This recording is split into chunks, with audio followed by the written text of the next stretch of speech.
Hello दोस्तों, कैसे हैं सब। मैं हिमांशु स्वागत करता हूं आप सबका आपके अपने चैनल कॉमिक वर्ल्ड पर। तो चलिए दोस्तों, फिर शुरू करते हैं बांकेलाल सीरीज में। बांकेलाल की अगली कॉमिक्स बांकेलाल सर्पलोक में।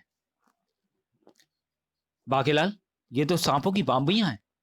महाराज, हमारे शरीर सांपों जैसे हो गए हैं। हम सर्पलोक में आ पहुंचे हैं। बांकेलाल तथा विक्रम सिंह कंकड़ बाबा के शाप के कारण विभिन्न योनियों में होते हुए अब सर्पलोक आ पहुंचे हैं। पढ़ें पूर्व कॉमिक्स बांकेलाल और देवता की मणि, बांकेलाल कंकाल लोक में, बांकेलाल तीन देवलोक में। ये तीनों कॉमिक्स चैनल पर वॉइस मोड में ऑलरेडी उपलब्ध हैं। इसके लिए आप बांकेलाल की प्लेलिस्ट को देख सकते हैं। बांकेलाल, सर्पलोक में आकर तुम्हारी चोटी सांप के आकार की हो गई है। क्या? अचानक राजा विक्रम सिंह भय से चीख उठे। बांके लाल सांप! फुस फुस! बड़ा डरपोक है ये। इससे अपनी टांगें दबाऊंगा।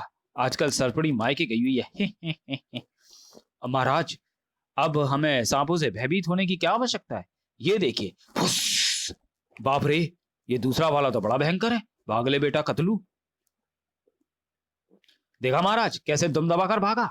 ओह, मैं बेकार ही डर गया था उस मरियल सांप से। आइए महाराज, सर्पलोक में चलें।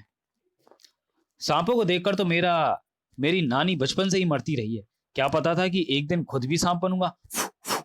बांकेलाल, अंदर तो बहुत अंधकार है, फिर हमें दिखाई कैसे पड़ रहा है। महाराज, आप फिर भूल गए। सांप अंधेरे में भी देख सकते हैं। बड़े चले आइए। शीघ्र ही। महाराज, सर्पलोक! वाह, अद्भुत! किंतु बांकेलाल, ये तो किसी उत्सव की तैयारी लगती है। मुझे भी ऐसा ही लगता है महाराज, फिर भी पूछकर देखता हूँ। सुनो भैया, सर्पलोक में आज कोई उत्सव है क्या? अरे, तुम्हें नहीं पता? नए आए हो क्या सर्पलोक में?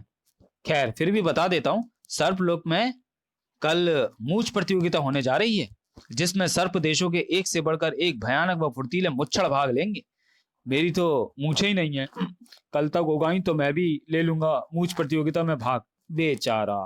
महाराज, सर्पलोक में मूछ प्रतियोगिता हो और आप हिस्सा ना लें तो भला कहीं परिणाम निकल सकता है मूछ प्रतियोगिता का।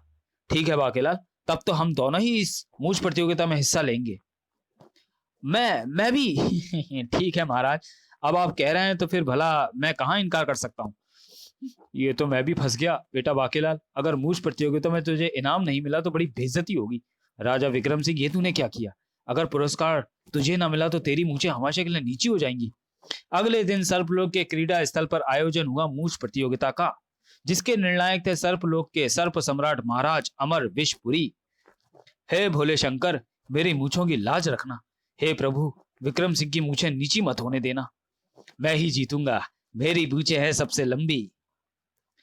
सहसा राजा अमर विषपुरी ने घोषणा की। महामंत्री जहरबाद, प्रतियोगिता आरंभ की जाए। जो आज्ञा महाराज। महामंत्री ने प्रतियोगिता आरंभ होने की घोषणा की। तो लीजिए, आरंभ होती है मूछ प्रतियोगिता। सर्वप्रथम आ रहे हैं सर्पकेतु नगर के राजकुमार काट खाऊ केतु। मेरी मूछें हैं तलवार सी पैनी। रणभूमि में उतर जाऊं तो मार काट मचा दूं, और नाम है मेरा काट खाऊ केतु। हा हा हा हा। तेरा इनाम तो पक्का है रे काट खाऊ केतु।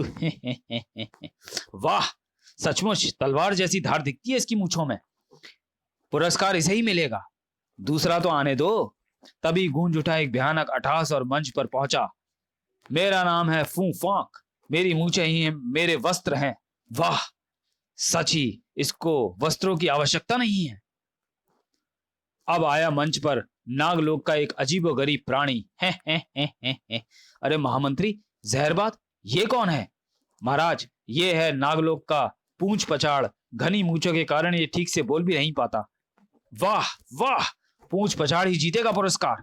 तभी 10 सर्प मानव मूछों को उठाए हुए वहां पहुंचे। ये है मेरी मूछ। हा हा हा हा। मेरा नाम है मुच्छल मच्छी। बाप रे, मेरा तो दम निकल रहा है। वाह! इधर बांकेलाल विक्रम सिंह का भी दम निकल रहा था। बाप रे, यहां तो एक से बढ़कर एक है। बाके बेटा, तेरी मक्खी सी मूछें तो किसी को दिखेंगी भी नहीं। मरवा दिया बाकेलाल ने मुझे। भला इन मुच्छड़ों के आगे मेरी क्या औकात।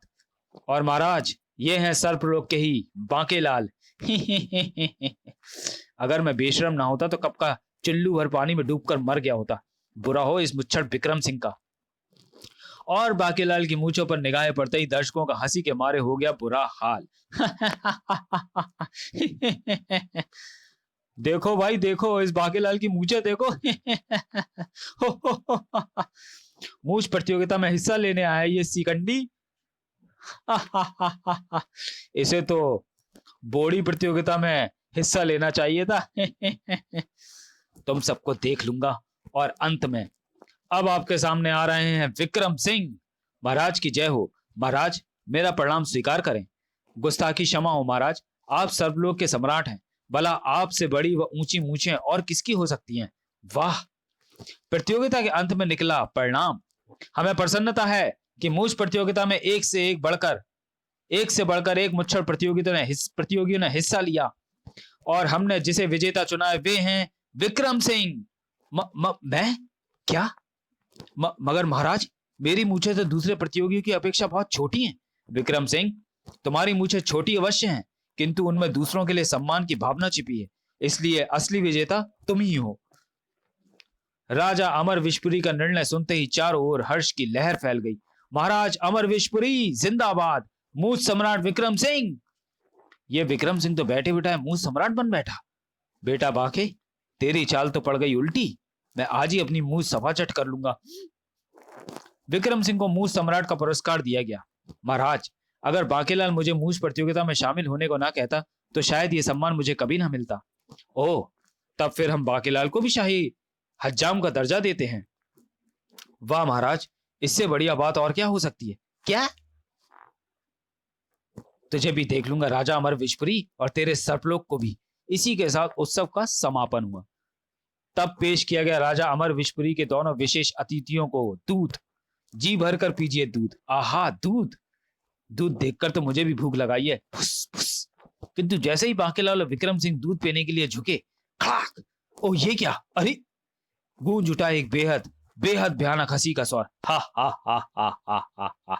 अब कौन सी मुसीबत आ पड़ी? और मुसीबत की ओर देखता बाकेलाल चीख पड़ा, कौन है तू? क्या नाम है तेरे? हा हा हा हा हा। रिश्ते में तो मैं थारो बाप और नाम है मारो बाजू थू। बाज थू। बाज मानवों का सेनापति हूं मैं। बाप रे, बाज थू। बाज थू, भागो। बाज थू के हाथों बचकर कहां जाओगी? बाप रे, इन्हीं बर्तनों में छिपकर जान बचाओ। सर्प सैनिक चीख पड़े, हा हा हा हा। मेरी पुरानी दासियां बूढ़ी हो चुकी हैं, अब उन्हें अपना भोजन बनाऊंगा और तुम्हें रखूंगा उनके स्थान पर। हा हा हा हा हा। सर्प सैनिक चीख पड़े, आक्रमण! बचाओ, नहीं। तुम चलो मेरे झोले में। हा हा हा। नहीं, उफ। आक्रमण करते सर्प सैनिक आगे बढ़े। मार डालो, आज ये बचकर नहीं जाना चाहिए। हा हा हा हा हा। ये क्या, हमारे शस्त्र वापस लौट आए? बाज थू का वार। मैं ये पंखी मेरे अस्त्र भी। हा हा हा हा हा। और हाय मैं मर गया। बाज थू ने एक विशेष संकेत किया। अगले ही पल, ले चलो इन बेहोश शिकारों को। हा हा हा हा हा। अचानक बास्तु की नजर बाकीलाल और विक्रम सिंह की बर्तन से बाहर निकली पूंछों पर पड़ी। ओह, दो शिकार और, तो मैं ही तो ढूंढ रहा था मैं। बास्तु ने बर्तनों को उलट कर दोनों को बाहर निकाल दिया। अफसर देख विक्रम सिंह ने पूंछ का वार बास्तु पर किया। ताक! उफ! बाकीलाल भागो। मूछ प्रतियोगिता के बाद ये तो भागम भाग प्रतियोगिता हो गई। उसके बाद विक्रम सिंह तथा बाकीलाल सीधे जाकर रुके एक सुरक्षित स्थान पर। और बास्तु, आज तो सर्पनिवास में घुसकर तुम दोनों बच गए, लेकिन नाग पंचमी के दिन तुम्हें बचाने कौन आएगा मूर्खों? और उस दिन करूंगा मैं बड़ा शिकार। शीघ्र ही महाराज। बाज मानव बास्तु इस बार भी हमारे कई नागरिकों को उठा ले जाने में सफल रहा है। हाँ महाराज, पता नहीं ये कैसा चमत्कार है, हमारे अस्त्र उन दुष्टों तक पहुंचने से पूर्व ही वापस आ जाते हैं, और हमारे सैनिक इस बार भी उसे रोक पाने में असफल रहे। महामंत्री जहरबाद, उफ, अब इन्हें कैसे समझाऊं? नाग ऋषि तूतक तूतिया के शाप ने हमारे हाथ बांध रखे हैं, इसलिए हम कुछ ना कर सके। महाराज, इस प्रकार तो सर्पलोक में केवल खाली निवास गृह रह जाएंगे, और हम सभी किसी न किसी दिन अवश्य बाजमानवों का भोजन बन जाएंगे। और बास्तु अपने बाजमानवों के साथ अब नागपंचमी के दिन लौटने की धमकी देकर गया है। उस दिन सर्पलोक के नागरिकों को कैचुली उतारने के बाद नई खाल पकने तक अपने अपने निवास स्थानों से सूर्यास्त तक बाहर ही रहना होगा। कैचुली, सांप अपने शरीर की ऊपरी शुष्क त्वचा उतारकर नई त्वचा प्राप्त करते हैं। उतारी गई त्वचा को कैचुली कहते हैं। उधर, और हमारे लिए यह होगा एक शुभ अवसर। सबको सबको बाजू हटा देंगे। हा हा हा। महाराज, आप फिक्र ना करें, उस दिन मैं पूरा सर्पलोक ही उठा लाऊंगा, क्योंकि रिश्ते में तो मैं हूं उन सब का ही बाप। यह था बाज मानवों का राजा बाजू हट। सेनापति वास्तु, नागपंचमी वाले दिन सभी नाबाज मानवों के लिए रात्रि भोजन की व्यवस्था हो और हाथ लगी सर्पलोक की सर्पाणियों को उस दिन शानदार नृत्य के लिए तैयार किया जाए। तभी महाराज, भोजन तैयार है। ओह, आओ सेनापति वास्तु, चलिए महाराज। भोजन सचमुच तैयार था। वाह, भुने हुए सर्प मानव। चपड़ चपड़, आनंद आ गया, घोर आनंद। रिश्ते में तो हम इसके भी बाप थे।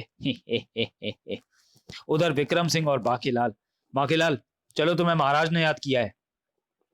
शीघ्र ही राज दरबार में राजा बाकीलाल, आपने मुझे याद किया महाराज। आओ बाकीलाल, जैसा कि तुम जानते हो कि 2 दिन बाद नागपंचमी है। नागपंचमी से पूर्व अर्धरात्रि को सर्पलोक के सभी नागमानव बदल जाएंगे नागों में, और सर्पलोक के नियम अनुसार अब तुम्हें ही कल रात्रि हमारी मूछें व्यवस्थित करनी है। मूछों की व्यवस्था के तुरंत पश्चात हम एक सर्प में परिवर्तित हो जाएंगे, और फिर कैंचली उतारने के पश्चात ही वापस इस रूप में लौट पाएंगे। और बस कुछ सोचता हुआ भीतर ही भीतर प्रसन्नता से उछल पड़ा बाके। वह मारा पापड़ वाले को सूझ गई तरकीब। राजा अमरपुरपुरी ने अपनी बेइज्जती का बदला लेने का। अब दिखाऊंगा इसे कि बांके जैसे बुद्धिमान, चतुर व शूरवीर को शाही हज्जाम का दर्जा देने का क्या परिणाम निकलता है। तो चलिए दोस्तों, वीडियो को यहीं समाप्त करते हैं और मिलते हैं बांकेलाल की कॉमिक्स बांकेलाल सर्पलोक के दूसरे और अंतिम भाग में अगले वीडियो में। तब तक के लिए धन्यवाद।